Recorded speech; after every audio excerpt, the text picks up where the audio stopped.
ఇక డీటెయిల్స్ లోకి వెళ్తే కాకినాడ జిల్లా సామలకోట పట్టణంలో వేంచేసి ఉన్న శ్రీ చాళుక్య కుమార రామ భీమేశ్వర స్వామి ఆలయం మహాశివరాత్రి మహోత్సవం సందర్భంగా భక్తులతో పోటెత్తింది. బుధవారం వేకువజాము నుండి వేల సంఖ్యలో భక్తులు శివస్మరణతో కోనేటి స్నానాలు ఆచరించి స్వామివారి మూల విరాట్ విగ్రహాన్ని దర్శించి బాలత్రిపుర సుందరి అమ్మవారి విగ్రహాలను దర్శించుకుని ప్రత్యేక పూజలు నిర్వహించారు.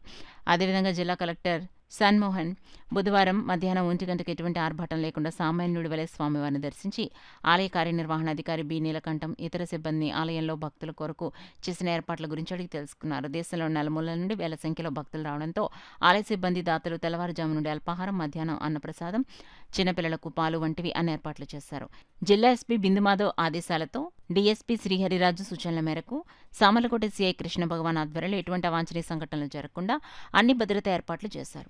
అదేవిధంగా మెడికవర్ ఆసుపత్రి వారు, ప్రభుత్వ ఆసుపత్రి సిబ్బంది ఉచిత వైద్య శిబిరాలు ఏర్పాటు చేశారు. ఫైర్ సిబ్బంది, ఇతర శాఖల అధికారులు భక్తులకు ఎటువంటి అవరోధం కలగకుండా అన్ని ఏర్పాట్లు చేశారు. బుధవారం నుండి నాయకులు, ప్రభుత్వ అధికారులు వేల సంఖ్యలో భక్తులు స్వామివారిని దర్శించుకోవడం జరిగింది. ఈ సందర్భంగా ఆలయ అర్చకులు సోమేశ్వర శర్మ శివరాత్రి ప్రత్యేకతను గురించి వివరించారు.